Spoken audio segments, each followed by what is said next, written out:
अस्सलाम वालेकुम वरहमतुल्लाहि वबरकातुहू। डियर स्टूडेंट, हम क्लास 5 का हिंदी का चैप्टर 5 डॉक्टर सर्वपल्ली राधाकृष्णन पढ़ेंगे। हम प्रतिवर्ष 5 सितंबर का दिन शिक्षक दिवस के रूप में मनाते हैं, टीचर्स डे। 5 सितंबर सन 1888 1888 को डॉक्टर सर्वपल्ली राधाकृष्णन का जन्म हुआ था। वे एक महान दार्शनिक, तेजस्वी वक्ता, प्रभावशाली एवं लोकप्रिय शिक्षक थे। उन्होंने अपने जीवन के 40 वर्ष के कार्यकाल में शिक्षा के स्तर को एक नई दिशा प्रदान की, इसलिए उन्हें महान शिक्षक कहा गया। उनके जन्मदिन को शिक्षक दिवस के रूप में यानी टीचर्स डे के रूप में मनाया जाता है, 5 सितंबर।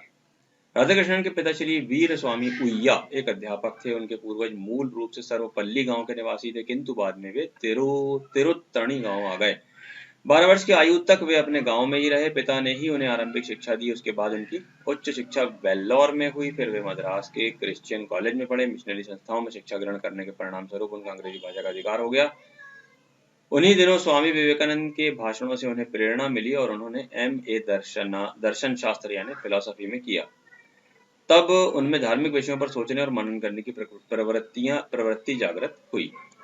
डॉक्टर राधाकृष्णन का परिवार मध्य वर्गीय परिवार था। राधाकृष्णन यानी मिडिल फैमिली। राधाकृष्णन अपने पिता पर बहुत अधिक आर्थिक बोझ नहीं डालना चाहते थे, अतः उच्च शिक्षा प्राप्त करते समय वे अपने से नीचे की कक्षाओं के विद्यार्थियों को ट्यूशन पढ़ाकर अपने शिक्षा के लिए खर्च पूरा करते थे। पढ़ाई के उपरांत 1908 में वे मद्रास के प्रेसिडेंसी कॉलेज में सहायक प्राध्यापक हो गए। उसके पश्चात उन्हें मैसूर के महाराजा कॉलेज में दर्शन शास्त्र का प्रोफेसर नियुक्त किया गया। अपनी भाषण शैली एवं शुद्ध अंग्रेजी बोलने के कारण राधाकृष्णन कुछ ही दिनों में महाराजा कॉलेज के सर्वाधिक लोकप्रिय प्रोफेसर बन गए। उन दिनों कलकत्ता यानी अब कोलकाता जिसे कहते हैं विश्वविद्यालय श्रेष्ठ विश्वविद्यालय माना जाता था। वहां डॉक्टर राधाकृष्णन का स्नातकोत्तर यानी पोस्ट ग्रेजुएशन विभाग में दर्शन शास्त्र के प्रोफेसर का पद मिला। उधर मैसूर में मात्र 3 वर्षों में ही डॉक्टर राधाकृष्णन ने छात्रों का दिल जीत लिया। वे जब वहां से कोलकाता जाने लगे तो छात्रों ने अपने प्रिय अध्यापक को एक गाड़ी में बिठाया और उस गाड़ी को अपने हाथों से खींचकर रेलवे स्टेशन तक लाए।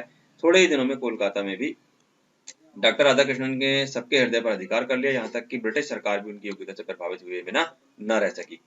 1931 में डॉक्टर राधाकृष्णन आंध्र विश्वविद्यालय में कुलपति बनकर आए। कोलकाता रहते हुए वे ऑक्सफोर्ड विश्वविद्यालय में भी दर्शन शास्त्र के प्रोफेसर बन गए। वे 6 महीने इंग्लैंड में रहते और 6 महीने कोलकाता में। बाद में उन्हें काशी हिंदू विश्वविद्यालय वाराणसी का कुलपति बना दिया गया। इस प्रकार डॉक्टर राधाकृष्णन ने अपने जीवन के 40 वर्ष शिक्षा के क्षेत्र में व्यतीत किए। शिक्षा के साथ साथ उन्होंने लेखन, राजनीति, व्यवस्था, शासन आदि विविध क्षेत्रों में भी अपनी अद्भुत प्रतिभा का परिचय दिया। वे 12-12 घंटे अध्ययन करते रहते थे। शिक्षा के क्षेत्र में उनका योगदान, चाहे वह शिक्षक के रूप में हो अथवा किसी संस्था के अध्यक्ष के रूप में, हमेशा याद रहेगा।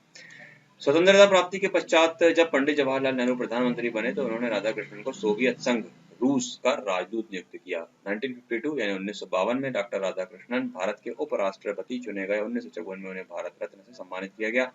डॉक्टर राजेंद्र प्रसाद के बाद वे भारत के दूसरे राष्ट्रपति बने। राष्ट्रपति के रूप में कार्य करते हुए उन्होंने पूरे विश्व में भारतीय गौरव स्थापित किया। 17 अप्रैल 1975 को इस महान दार्शनिक राष्ट्रपति का निधन हो गया।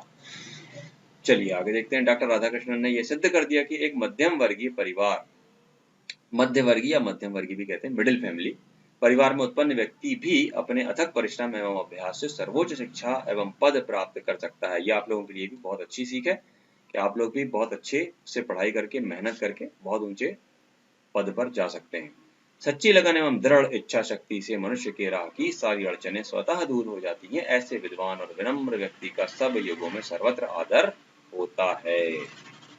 शब्द देखिए, तेजस्वी यानी बहुत तेज वाला, निधन मृत्यु, व्यतीत किया यानी बिताया, अथक यानी न थकने वाला, सर्वोच्च यानी सबसे ऊंचा, अड़चने यानी बाधाएं, सर्वत्र यानी सब जगह। अभ्यास में देखिए श्रुतलेख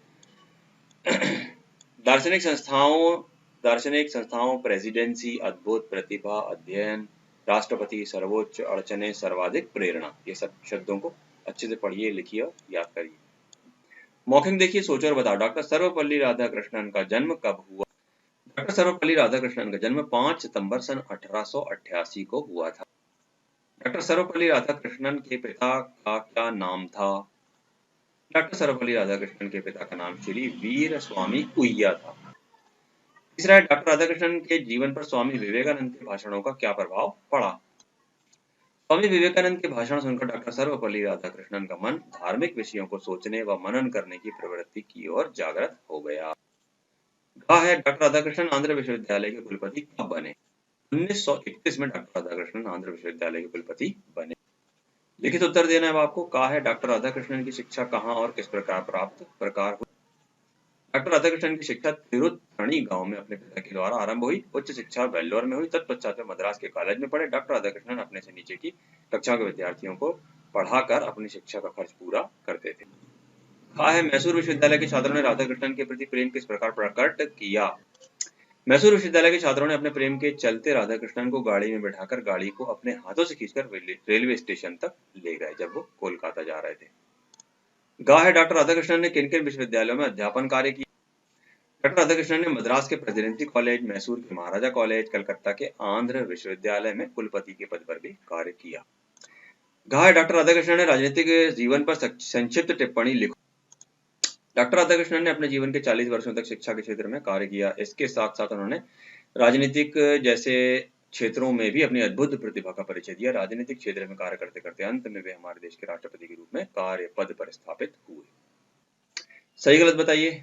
5 सितंबर का दिन शिक्षक दिवस के रूप में मनाया जाता है। बिल्कुल सही। डॉक्टर राधाकृष्णन के पिता उड़िया में व्यापारी थे। गलत। डॉक्टर राधाकृष्णन की आरंभिक शिक्षा वेल्लोर में हुई। बिल्कुल सही। सन 1954 में उन्हें भारत रत्न से सम्मानित किया गया। सही। डॉक्टर राधाकृष्णन भारत के प्रथम राष्ट्रपति बने। गलत। द्वितीय राष्ट्रपति बने थे। आगे देखिए, रिक्त स्थान भरो में। डॉक्टर राधाकृष्णन के पूर्वज मूल रूप से सर्वपल्ली गांव के निवासी थे। 1908 में वे मद्रास के प्रेसिडेंसी कॉलेज में सहायक प्राध्यापक बने। ब्रिटिश सरकार भी उनकी योग्यता से प्रभावित हुई बिना नाराज की। डॉक्टर राधाकृष्णन ऑक्सफोर्ड विश्वविद्यालय में दर्शन शास्त्र के प्रोफेसर बने। ऐसे विद्वान एवं विनम्र व्यक्ति का सब युगों में सर्वत्र आदर होता है। मूल्य आधारित प्रश्न देखिए, आपके माता पिता द्वारा आपकी शिक्षा पर किए जाने वाले खर्च को आप किस प्रकार कम कर सकते हैं। बहुत अच्छा क्वेश्चन है ये। बहुत पैसा लगता है पढ़ाई में। आप चाहें तो ट्यूशन पढ़ाकर अपने या और भी जो तरीका आपके जहन में आ रहा हो उससे खर्चे को कम कर सकते हैं आप अपने माँ बाप के। निम्नलिखित शब्दों के शुद्ध रूप पर गोला लगाओ। तो जो शुद्ध रूप है, सही स्पेलिंग है, उसको गोला लगाना है। तो ये दार्शनिक सही है, यहाँ प्रोफेसर सही है, यहाँ संस्थाओं और यहाँ प्रभावित। बाकी ये सब स्पेलिंग मिस्टेक है। आगे देखिए, पाठ में व्यक्तिवाचक संज्ञाएं छांटकर लिखो। व्यक्तिवाचक संज्ञा का मतलब होता है कि जिससे किसी व्यक्ति का नाम हमें पता चलता हो। देखिए यहाँ राधा कृष्णन, वीर स्वामी उइया, विवेकानंद, जवाहरलाल नेहरू, राजेंद्र प्रसाद, शिक्षक, ये सारी चीजों से हमें किसी व्यक्ति के बारे में पता चलता है। इसलिए ऐसी संज्ञा को व्यक्तिवाचक संज्ञा कहते हैं। पर्सनल प्रोनाउन भी कहते हैं इसे। निम्नलिखित शब्दों के दो दो पर्यायवाची लिखो। पर्यायवाची यानी सिनोनिम, एक सी मीनिंग वाले। शिक्षक को और क्या कहते हैं? अध्यापक कहते हैं, गुरु कहते हैं। दिवस के लिए दिन, दिवाकर इस्तेमाल होता है। शक्ति के लिए ताकत, बलवान इस्तेमाल होता है। प्रतिभा के लिए योग्यता और गुणवत्ता, और पिता के लिए बापू, पिताश्री, अब्बू वगैरह वर्ड इस्तेमाल होते हैं। योग्यता विस्तार में देखिए, भारत के सर्वोच्च 5 विश्वविद्यालयों के नाम लिखो और उनके चित्र एकत्रित करके स्क्रैप बुक में चिपकाओ। तो ये इसके लिए आप इंटरनेट की मदद ले सकते हैं। अलीगढ़ मुस्लिम यूनिवर्सिटी है, बरकतुल्लाह विश्वविद्यालय है, JNU है, ऐसी सारी यूनिवर्सिटियों के नाम और पिक्चर आपको लिखना है। ये चैप्टर 5 आपका यहाँ पर एंड होता है। इंशाल्लाह चैप्टर 6 हम नेक्स्ट वीडियो में देखेंगे। अस्सलाम वालेकुम वरहमतुल्लाहि वबरकातुहू।